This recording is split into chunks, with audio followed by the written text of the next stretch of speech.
Hello, everyone. My name's Calvin, and I'm an alcoholic. Bear with me, I'm a little nervous, guys. And that's a good thing. That's always a good thing because I know that that's God shoving me out of the way. That's God shoving me out of the way. And I was thinking about yesterday, right? And yesterday me and Lana had a drag down knockout fight. We wasn't physically fighting, but we was going at each other. We was going at each other. She was telling me something that she wanted me to do, and I was telling her I'm not going to do it.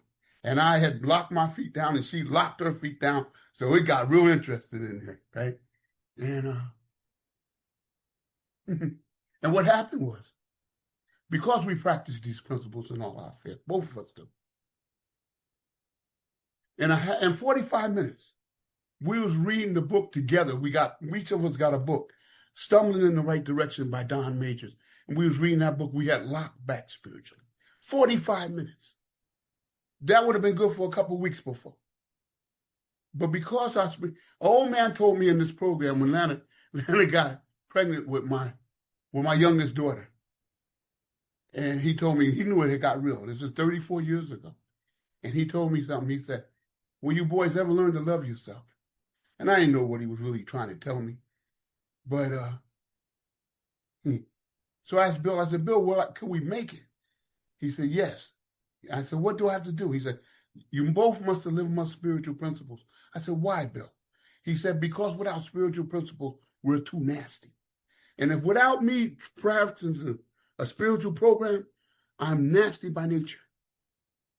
I'm nasty by nature. And so is my wife.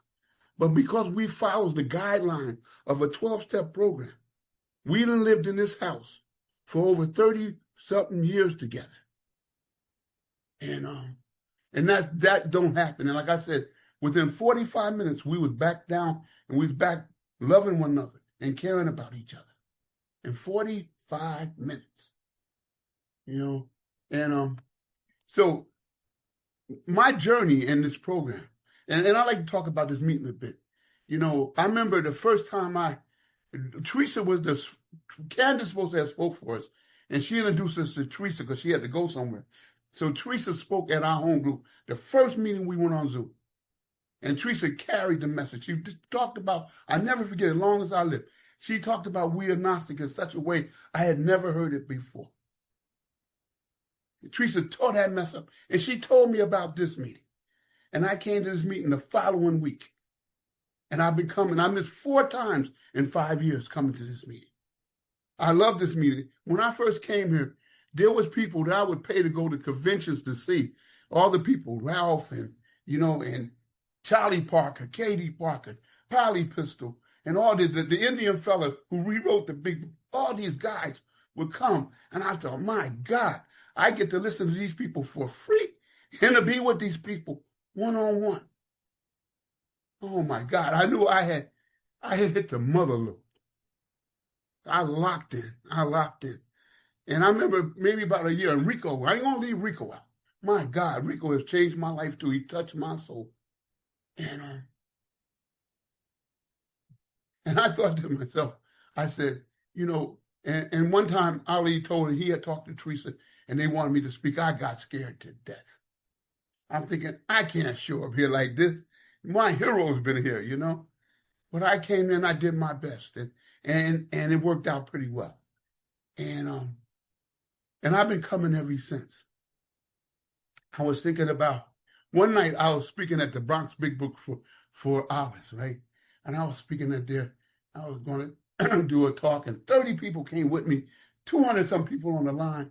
And I go up there, and I'm sitting in the meeting, and the meeting's talking about Dr. Bob, and I ain't got a clear understanding of Dr. Bob. Everything else I got a pretty good understanding of. And I froze up like a deer in the headlights. I had never felt nothing like that. And usually I close my eyes and God will fill me back up with words. I never write nothing down. I never practice nothing. Whatever you hear tonight, be me and you hearing it for the first time.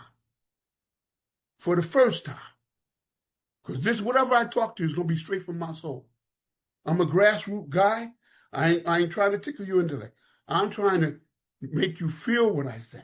I'm not trying to intellectually, I'm not trying to do that. And I went up there and I spoke for hours, and not a word came out.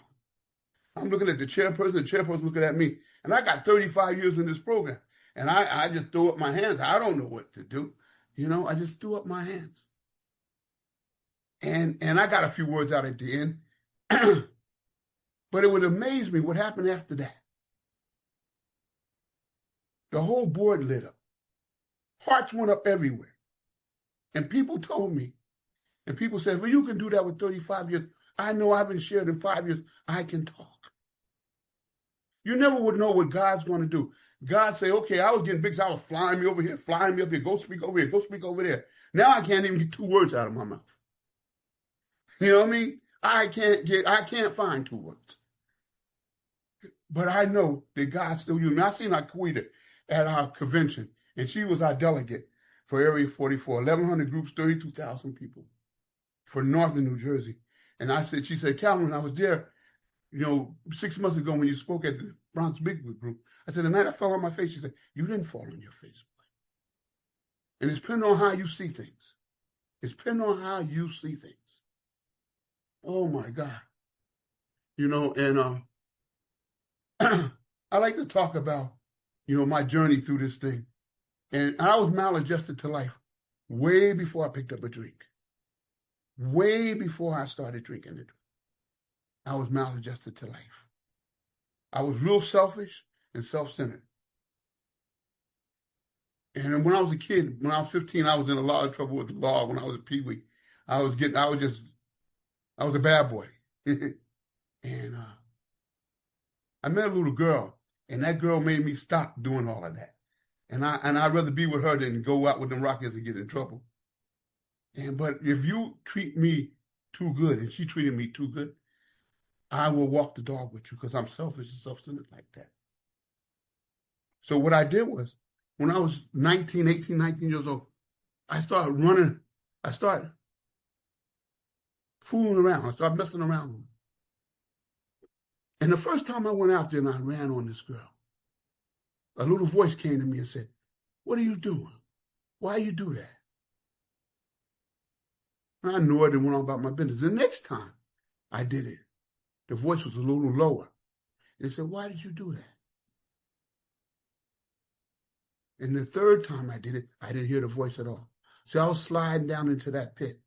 I was leaving my spiritual principles. I was living in the third dimension of life. Everything was external, nothing internal. I was sliding down into that pit. And when I came into Alcoholics Anonymous, if I make it 3 more days, I have 39 years in this program. And when I came into Alcoholics Anonymous, and people told me about right living, and so when they talked about God, I thought it was God of my mother, God of my ancestors. So I went back to church. I went to find God all over the place. I went back, but God didn't sit there for a person like me. He's there for a lot of people, but not for me. And I'm not knocking nobody who go and do whatever they do, but that wasn't my story. I was a Muslim. I've been a Christian. I even prayed with Buddhism. I've been all over the place. My connection came through working these 12 steps. I came full circle all the way back to this program, and I gave it all I got. And I've had a spiritual awakening beyond my wildest dream. And so I believe today that I live in the 12 steps of Alcoholics Anonymous. And it gives me that life beyond my wildest dream. And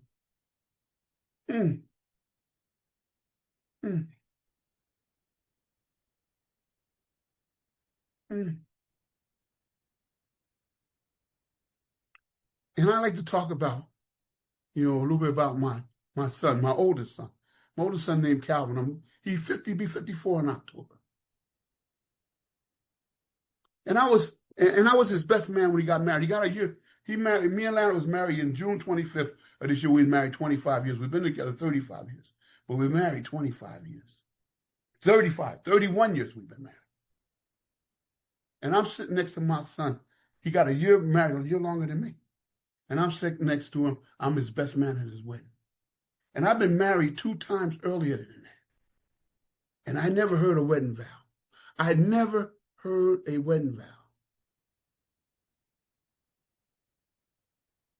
And I'm standing next to my son, and the preacher is marrying him. And I heard the charge that I was given to love and cherish this woman. And I never did none of that. I asked God that day, if you let me live right one more time, I'll do what's right. And I've been doing what's right ever since. In that relationship with my wife. And I'm so grateful for that. I'm so grateful for that. You know, and Katie Parker always talks about this. Katie always talk about, where you find God, you visit that spot often. And that's what I do. I visit that spot often. And I find that me and the priest, we hang out, we ride our bikes. We go from High Bridge to Califon on this trail. It's 60, 100 feet up, and there's 100 feet down dropping. It's this road that runs from one town to another. And it's waterfalls and all kinds. And I find God out there. And it says G-O-D. You know, oh my God. When I'm out there, I feel the presence most days. I let him go and ride ahead, and I stay back and I just ride slow.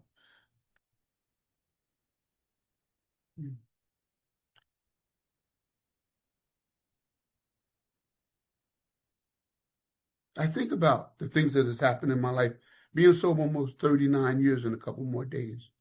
And I think about it ain't always been peaches and cream. I made a lot of mistakes in recovery. And I'm talking about out there drinking and drugging and raising up. I made a lot of mistakes in recovery that I had to grow through. And everything that I've done has made me a better man. You know, I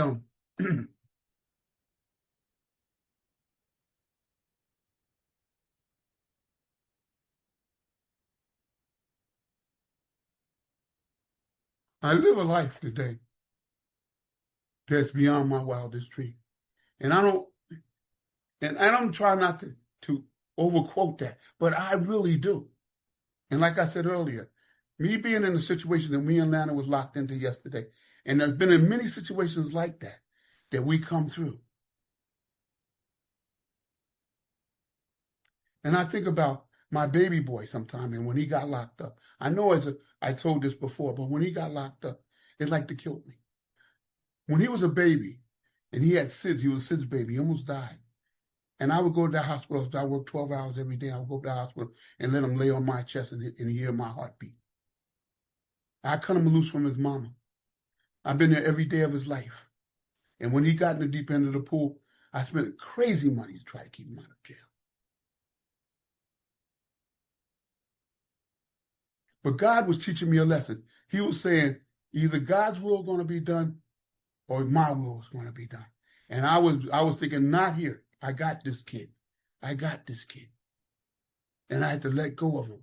I had to let go. And it was hard as it be. I just go sit out there in that jailhouse in the parking lot. I never seen my son while he was locked up. Not one time. Then I'd go see him once a week. I would not go see him. I couldn't stand that to see him. I couldn't stand to ever see my son in a jail.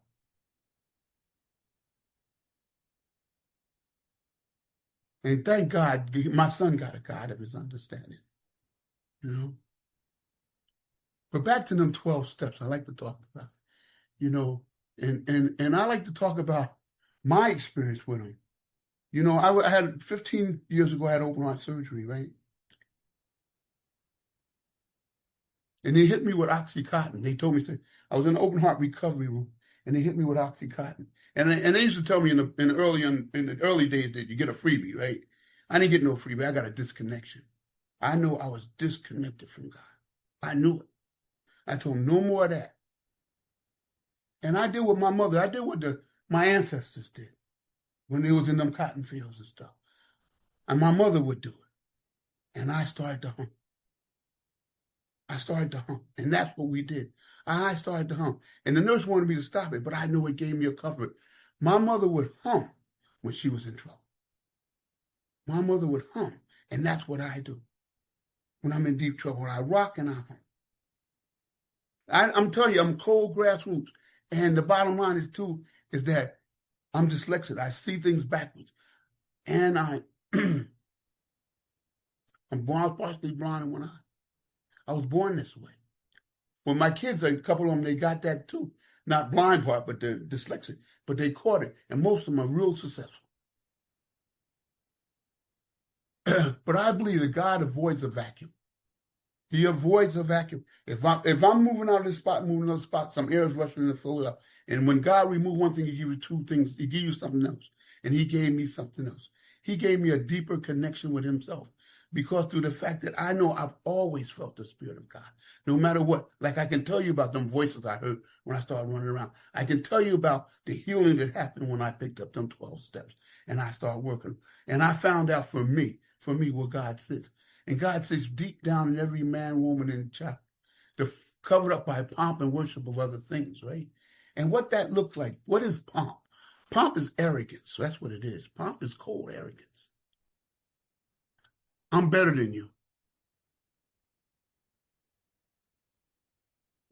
And it separates me from you. That's what pomp does. And worship of other things. I worship women, cars, and anything that was external. And that's not the way it works for me today. You know, I thought this talk would be a lot easier than it is today. I thought it would be a lot easier, you know, and because one thing I'm going to give you is I'm going to give you the best of me, and I'm going to give you the honest version of who I really am. You know, I'm going to give you that. And Ali always told me, he said, you boots on the ground, boy, you boots on the ground. And I am. And I am.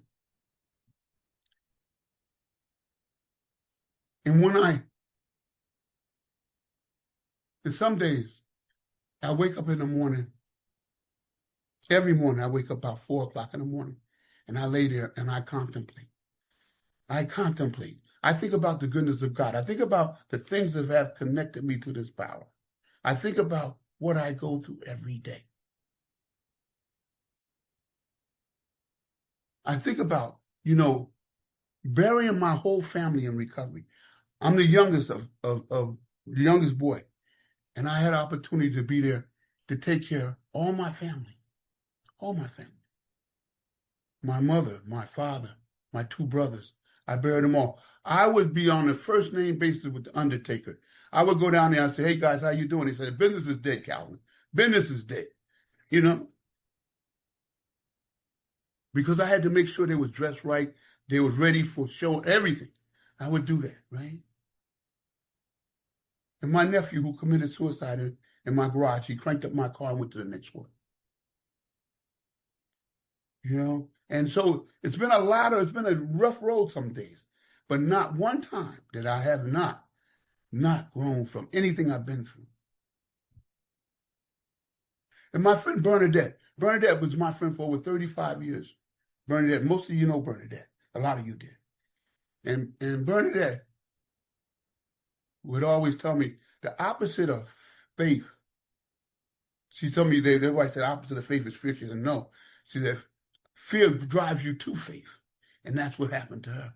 Because I watched this girl, I watched her teach aerobics.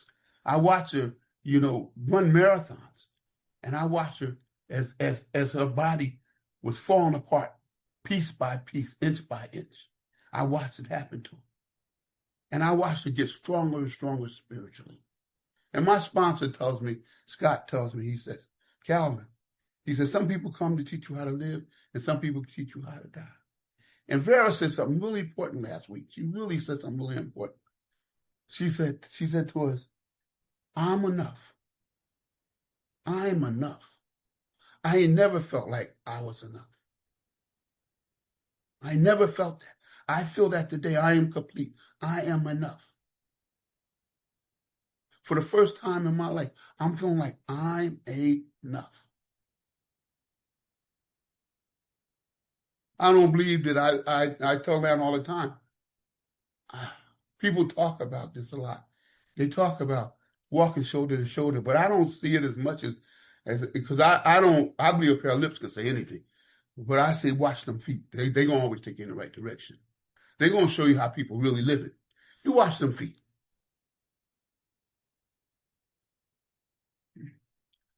I don't look up at nobody and I don't look down at nobody. I believe we all kind of the same. Everybody got special attributes. Everybody got special gifts. Everybody, every one of us. And for me to find my own gift is real important.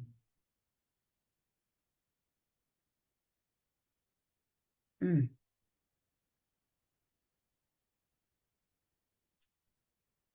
I learned before the pandemic, when it was starting early on, I hang out with a priest most days, right? The ex-priest anyway. And we meditated for a whole year, half an hour every morning. Some mornings I would fall asleep. Some mornings, I would just, but what happened was I showed up every day. And now I can go and meditate anytime I want. I can connect with God at any time. I ain't got to do it in the morning. I ain't got to do it at one specific time. I can connect in any time I want. And today I do have a quiet mind and an open heart. And I was a rattly guy when I got to you. I was rattly, crazy. And I think about, sometimes I think about how the worst thing that can happen to me today, the worst thing that can happen to me today is I feel disconnected from that power source. When I feel disconnected from that power source, it scares me to death. And so I try to, and like I said, I came full circle back around to them 12 steps. And I know, and my sponsor Scott's on this line tonight, and he told me the other day we was talking about something, and he told me, he said, be on awake, Calvin. You don't see nothing, you don't miss nothing. And you miss no good or bad. But it's how do you navigate the bad? It's how you navigate the things that will upset you, because you're going to see it all. And it ain't always going to be a happy day. But today I do not walk with the blind man. I do not sleepwalk. I do not sleepwalk. And I am so grateful that I'm here today that at 73 years, almost 73 years old, and I came here at 33 years. And I came here and I was profoundly broken. And God has put my pieces back together for me. The other day, me and Lana, my baby boy who got in that trouble, he got a great job. He got married. He on the process of buying his own house. And I watch God working because me and Lana set him a good foundation because we believed in a power greater than himself. He believes in a God himself. And I would get down on my knees and pray every morning when I could get down there and get back up. I don't do it now because I can't get back up so easily. So I don't get down there, but I pray a lot. And he would get down on his knees, when he was 5, 6 years old, he would get down on his knees beside me and pray. I set that path. When he got out of jail, we was taking him to sign up for parole.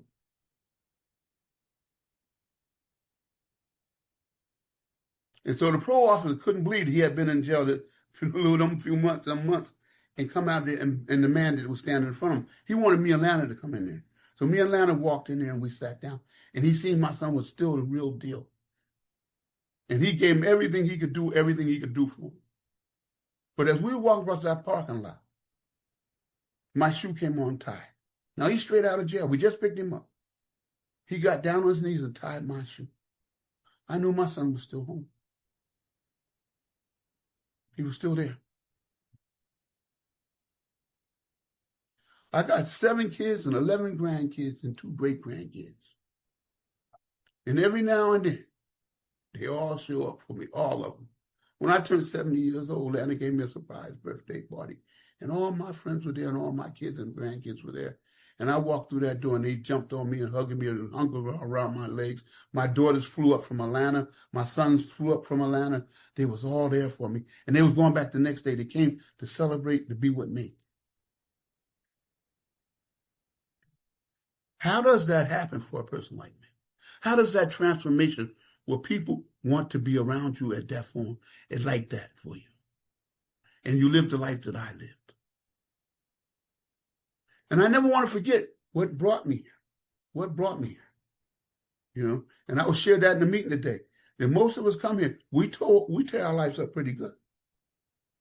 we tear our lives up pretty good. And to be healed in Alcoholics Anonymous is only by the grace of a loving God. Only by the grace of a loving God. And I found that God for me in the 12 steps of Alcoholics Anonymous. I'm just not talking about, just coming. I'm talking about practicing to the best of my ability. To the best of my ability. Now, I read a lot of things. Me and Lana, we read Stumbling in the Right Direction. We read a little of this, we read a little of that, we read the Daily. We read a lot of things together.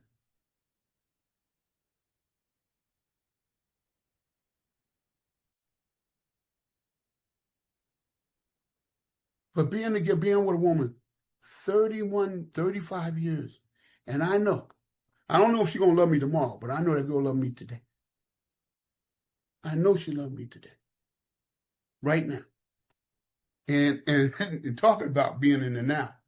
And I live most of my days in the now. I live right here, right now. I'm here right now. And anybody ever see The Equalizer, right? And when he go to kick some butt, he went to kick some butt. You always see him go to that watch, you click the watch, and everything slows down. Everything slows down. And trouble coming. Because he's in the moment. Now, everything might not slow down like that. But when I'm in the moment, I hear everything. I'm right there. I am present. And I love living in that place. I love living in that place.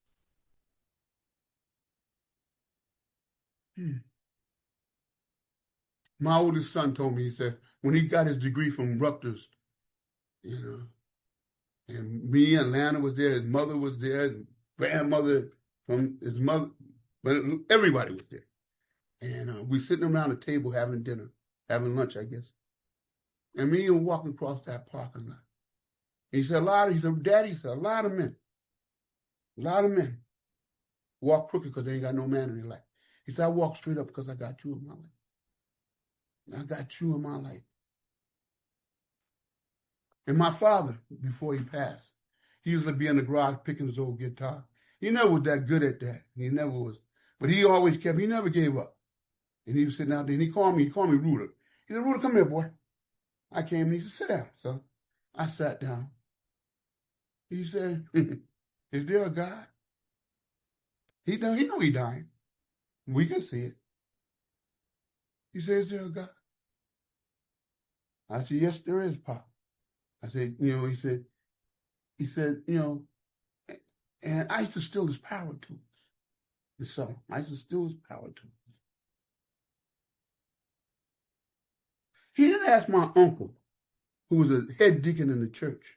He didn't ask my mother, who went to church every Sunday. He asked his power-stealing son because he's seen the transformation in his boy.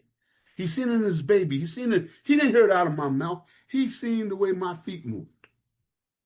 He's seen the way my feet moved. I can come here and I can razzle down you with words, but that's not why I'm here. That is not why I'm here. I'm here about that transformation of life. And I can tell, I don't go around judging people, but it's an observation. I can tell, no matter how good a motherfucker talk, how good they talk,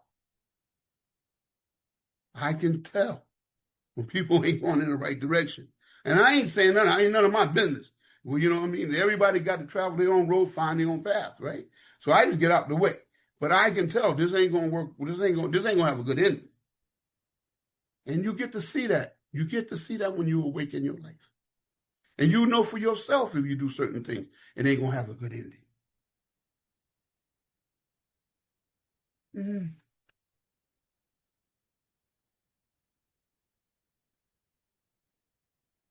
But like I said, I have had an opportunity. I should have been dead, and I'm here today, and I'm speaking, and everything's working pretty good. And now Lana retired, and now we spend a lot of time together. We're together a lot now, right? And I'm glad to be around her, and she's glad to be around me. Sometimes a little more. I think we fuss about that being around each other stuff sometimes. But I know that this girl loves me. and I love her.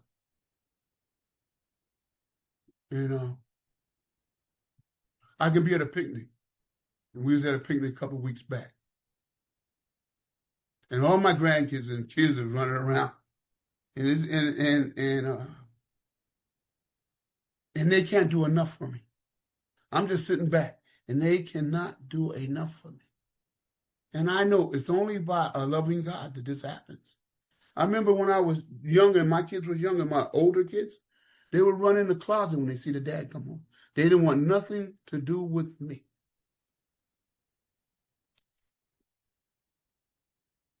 But that's not my story today. That's not my story today. Thank you.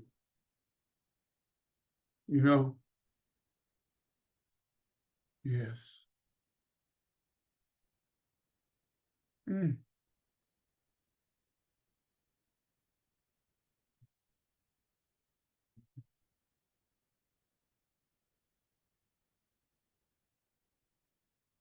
My story keeps changing. My life keeps changing.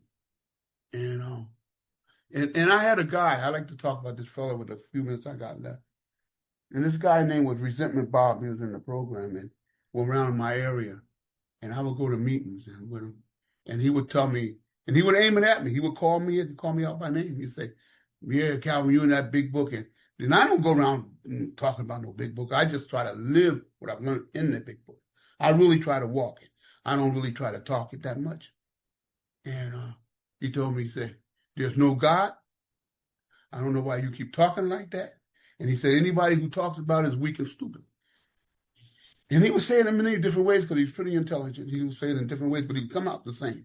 And I would say, I'm going to take the high road, he take the low road, and all that mess. And one day we were coming out to meet, and I went to the light. Me and Lana sitting at the light. Cop sitting next to me, and I'm sitting at the light. We both stopped. The light's red. Me and him at the first car. And I just take off in the middle of the light and go through it. See, he had entered my soul. He had entered my soul.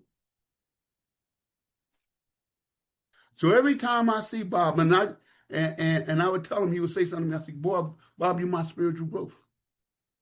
You teach me how to grow spiritually. And Rico told me something like this here.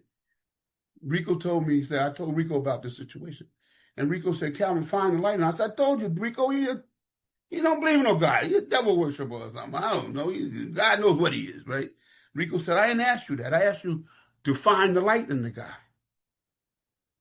And one day I did see a goodness. I seen a goodness. I seen the light in the guy. And I told Rico, I see the light.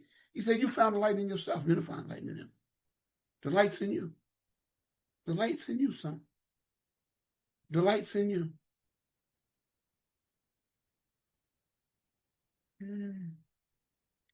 I know tonight, I've been worried about this because, I didn't talk to you a few times and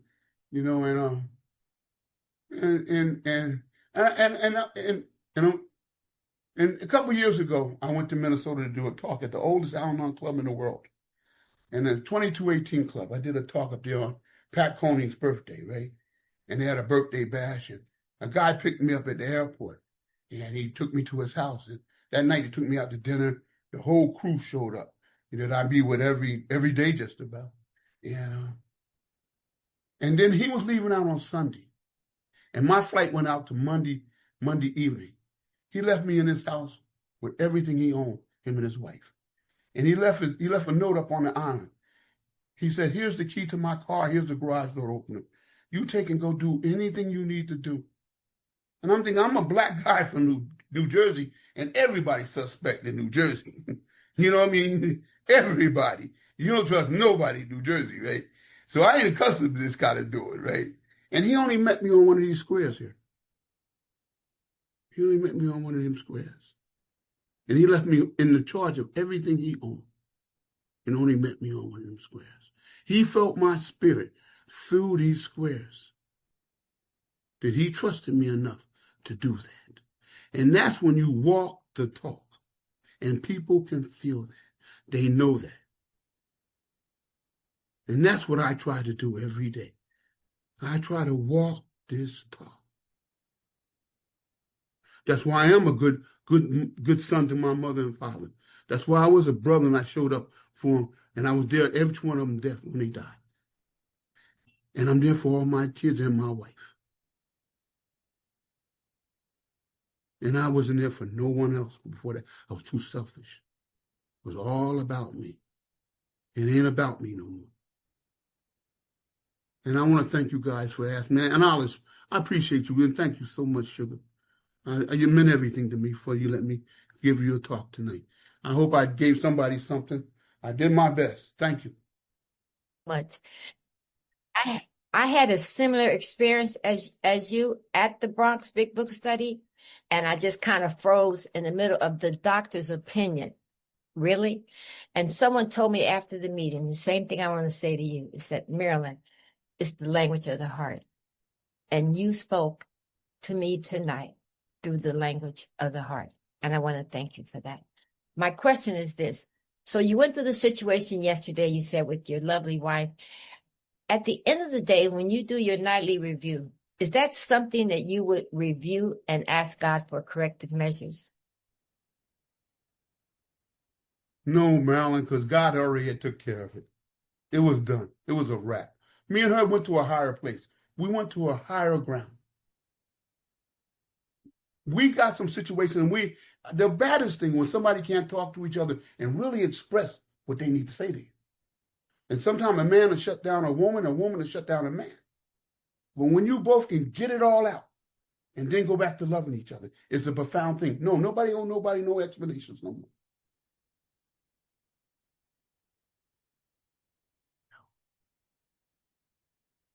Thank you, Helen. Thank you, Calvin. We've got 5 hands and we've got about 10 minutes. Jamie, you are up next. Thank you so much, Alice. Jamie, grateful alcoholic. Calvin, thank you so much. Excellent. And you know what? I can feel your spirit as well. And I've always said that, Zoom, I feel it when it's real. The question I have for you is, you mentioned that disconnect. What do you do when you have that disconnect? What I do when I'm disconnected, I go immediately to reflection. I go back inside and I look back over my day and find out, what did I do to get this? Nobody else makes me disconnected. I'm always the one. I'm always the one. No matter if somebody's saying something, doing something. If I go too far, and sometimes I have to make amends to get it back, and sometimes it's not necessary. But when I'm willing to make amends, because I do not want to be disconnected, so I let go fast. I'm in a hurry to find out, why am I disconnected? Because I live a pretty even-keeled life most days.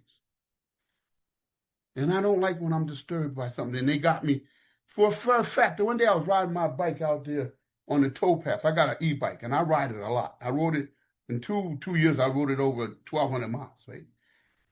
And I'm riding out there. I got a GoPro on my head, and I'm listening to music. And our road came off, and I'm riding between the canal and the river. And the guy asked me, he said, why are you here? He said, why are you here? And now I said to myself, I went on by him. I didn't say nothing. But I know if I didn't start to pray right then, I was going to be disconnected. And what I would have did was, when I rolled back by him, I would have said something slick to him. And I went across that little bridge to go back to the Rose Garden. And I was going to go back. I would have put him in that truck and brought him home and took him to bed with me that night.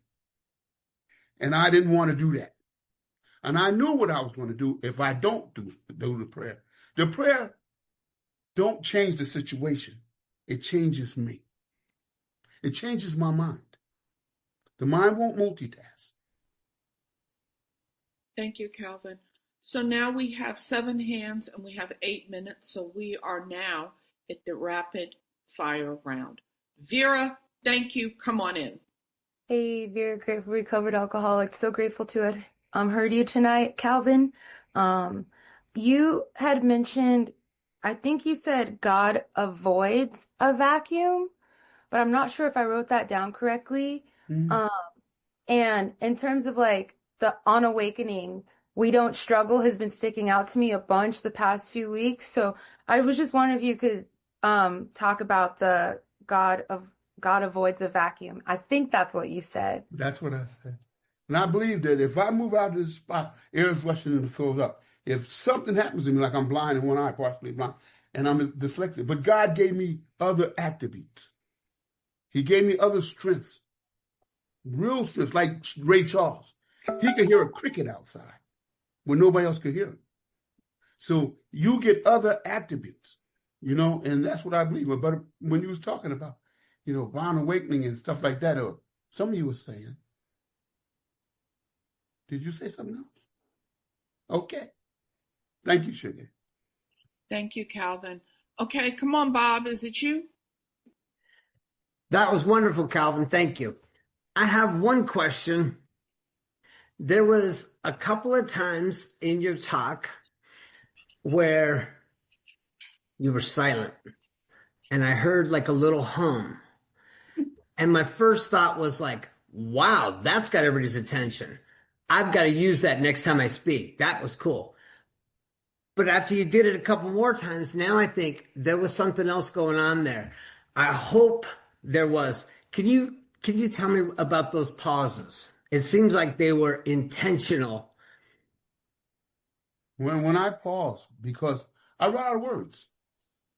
And I don't like writing things down. I don't do that. I want it to come from my soul. And I call on God at that moment. When I close my eyes, I'm calling on a power greater than myself. And I need that power all the time with me. You don't need to hear me. You need to hear what comes from the God that's in me. And that's what I try to bring. Thank you. That's why I do that. Thank you. Thank you. Looks like we might get to everybody. Selena, please come in. Thank you, Bob. I'm Selena. I'm an alcoholic. Calvin, this idea of, being sober and being recovered, but for the grace of God, right? But then right before that, there is, I should be dead. Why is it not, I should be dead, but for the grace of God? Like, why aren't those two things put together when I'm recovered, but for the grace of God? Well, Sugar, that's my dyslexia. I'm working with a guy on the meeting, right? Off this, we were going through the book. He'll tell me to go to 89, and I'll go to 98. You know what I'm saying? So I always put the words backwards sometimes. But I mean that when I'm blocked off from the sunlight of the Spirit, I'm blocked. But for the grace of God, man. I don't know. I really don't know. That's the best I can give you, Sugar. That's the best I can give you. I love that. Sally Ann, my friend from New Zealand. Oh my God, it was so good to see you in Vancouver. Come on in. Kia ora, Sally Ann, grateful member of Al-Anon. Beautiful to be here. Calvin, no doubt that was an excellent share. My question is, you said, I wrote notes because it was so good. The worst thing that can happen to me today is I feel disconnected from God. My question is, what is the best thing that can happen to you today? Great question. When I get disconnected from God, I go back in my head and the noise starts. And I can't get over you. And you got me. And all I think of is you. I'm thinking of God and my family or nobody else. All I'm thinking about what I want to say to you, what I want to get my point across, and I don't want to live there. When I'm obsessed with you. And I get so obsessed because I'm touchy. But I'm not as touchy as I used to be. And what I do is this. People got a pattern. Everybody got a pattern. And they'll do things in a pattern. And when I see that pattern, I can give you a break because I understand and to be understood most days. But if you catch me when I'm not right, I can't promise you nothing. I can't promise you nothing because I'm a human being. I'm a human being. The best you get for me is human being. Thank you. Jackie, come on in. Hey, everybody. My name is Jackie, and I am an alcoholic. Calvin, I just want to say thank you so much. I have been waiting like 5 years to hear you. I met you through Zoom, And I've never really been on another Zoom. And I'm just honored to be here because I fell in love with you immediately. And I always thought there's going to be a day I'm going to meet that man in person. But this is the best next thing. The thing I was hearing you say was a lot about, when we're disconnected. And what I heard you say was find the light in the person, find the light in the situation. But how do you get from being locked up, because I get locked up and I'm locked up, period, to get to that point of looking for the light that cease fighting and, get to the pause. So I struggle so much with that. And, I have tools, that get me to that point. But what is when you feel locked up, I'm going to punch you in the throat. What do you do? Well, when I'm like that, and I told you I was sitting next to that cop, and I just ran the light, and the cop made a right. He probably thought Atlanta was giving me hell or something. But I wanted to talk to him. Like, I made a mistake, guy. And I called Rico, and Rico said, find the light in him. And I started looking for the light in the guy. Instead of looking for the worst in the guy, I started looking for the best in the guy. I started looking for something different. When you get on my nerve, I see every defect you got. You could have 20 good things. You do one thing, I'm on your butt about the one. And when I can flip that, and that's what looking for that light did for me. It made me look in a different direction. I hope I answered that for you the best I could. Ali, I would love to invite you in. You are unmuted. Can you give me a 30-second question? And Calvin, can you give me a 30-second answer? I will. Beautiful. Calvin, thank you. Ali, alcoholic. I'm married to an alcoholic. She's going through menopause. She's convinced I got ADHD, and I'm coming around the corner. And thank you for your share. It was quite timely. My question is, brother, can I get your phone number or email and reach out to you later? My wife will put it in the chat for me. She'll put it in the chat. She's on the call. And listen, I have a strong feeling you ain't going to drink for a couple of few days. I ain't going to jinx it, but happy 40th. Don't drink. I'm going to sure enough try to give him my best, Ali. Thank you. Yes. You just hang in there, man. It gets better. And just like I said, when we first got together, the guy told we must live on my spiritual principles. Or we cut each other to pieces. We will cut each other to pieces. And we don't do that. And when we do, we come to a good solution. Calvin, thank you for a great Q&A. Thank you for a great talk.